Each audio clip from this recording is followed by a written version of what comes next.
अभी नीट की एग्ज़ाम भी आ रही है, तो मैं तो इतना ही बोलूँगा कि नीट कर या जी कर, सब में मेहनत तो करनी ही है। और एग्ज़ाम की पैटर्न बनाने वाला इंसान ही था और उसे क्रैक करने वाला इंसान ही है, तो सब में मेहनत तो करनी ही पड़ेगी।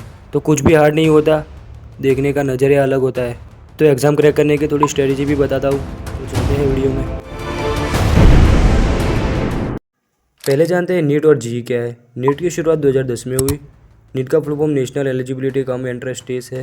नीट भारत में मेडिकल कोर्स में फेमस है।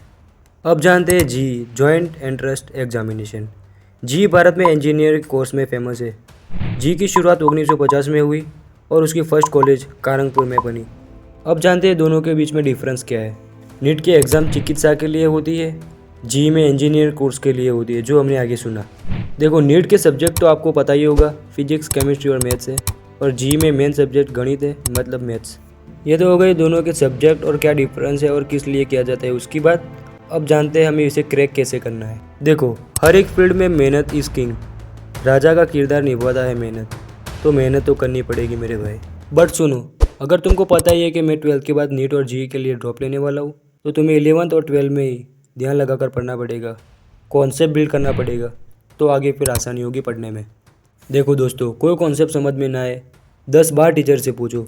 फीस भरते हैं ना हम, किस लिए भरते हैं, तो थोड़ा सा भी डाउट हो तो पूछ लेना, मगर रट्टा मत मारना। ये कॉम्पिटिटिव एग्ज़ाम है या तुम्हारे साथ साइकोलॉजी के साथ खेलेंगे वो, तो कॉन्सेप्ट क्लियर रखना। और हाँ, एक ज़रूरी बात बता देता हूँ कि पढ़ने से पहले उसका प्लानिंग कर लो, टाइम टेबल के साथ पढ़ो। उससे पता चलेगा कि तुम कहाँ पर हो और कहाँ चल रहे हो। और हाँ, तुम्हें पेपर पैटर्न भी पता होनी चाहिए, तो 4-5 साल के पिछले पेपर उठा लो और उसका ऑब्जर्वेशन शुरू कर दो, और बने तो सॉल्व भी कर दो। देखो दोस्तों, टेस्ट इज़ इम्पोर्टेंट। ज़्यादा से ज़्यादा टेस्ट दो, थोड़े चैप्टर ख़त्म करो, गो थ्रू करो और टेस्ट दो, वो तुम्हारा चैप्टर किंग बन जाएगा। जो आगे मैंने सब बताया तैयारी कैसे करनी है, वो दोनों के लिए था, नीट और जी दोनों के लिए। अब बात करते हैं कि दोनों के फॉर्मेट क्या होते हैं। जी में 90 क्वेश्चन आते हैं, 3 आवर्स में उसे पूरे करने होते हैं। और बात करते हैं नीट की, तो 180 क्वेश्चन आते हैं, उसे 3 आवर और 20 मिनट्स में पूरे करने होते हैं। अब जो मैं बोलने जा रहा हूँ सबको पता ही होगा, नीट और जी में कौन सा डिफ़िकल्ट है। ऑफकोर्स जी, क्योंकि उसके क्वेश्चन ही हाई लेवल के होते हैं।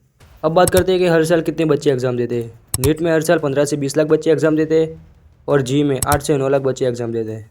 तो देखने जाए तो कंपटीशन नीट में बहुत ज़्यादा है। मैं तो इतना ही बोलूँगा, नीट और जी तुम कुछ भी करो, मेहनत तो सब भी करनी पड़ेगी। मेहनत के अलावा कुछ भी नहीं है। पेपर डिज़ाइन करने वाले इंसान ही थे और इसे क्रैक करने वाले इंसान ही हैं। तो कुछ भी हार्ड नहीं होता, देखने का नज़रिया अलग होता है। आपको क्या लगता है कमेंट में ज़रूर बताना। और एक लास्ट में एक लाइन सुना देता हूँ, बिजली सी तेज़ रफ्तार बनना है, याद रख मेरे दोस्त तुझे तलवार बनना है। IIT कर या नीट कर या कर कुछ भी, मगर एक शानदार इंसान बनना है। आप जो भी एग्ज़ाम दो, पूरी मेहनत और शिद्दत के साथ देना, अपना 100% देना। एग्ज़ाम भी नज़दीक है। ऑल द बेस्ट सबको। आशा करता हूँ वीडियो इन्फॉर्मेटिव लगी होगी। मिलते हैं नेक्स्ट वीडियो में। Bye bye.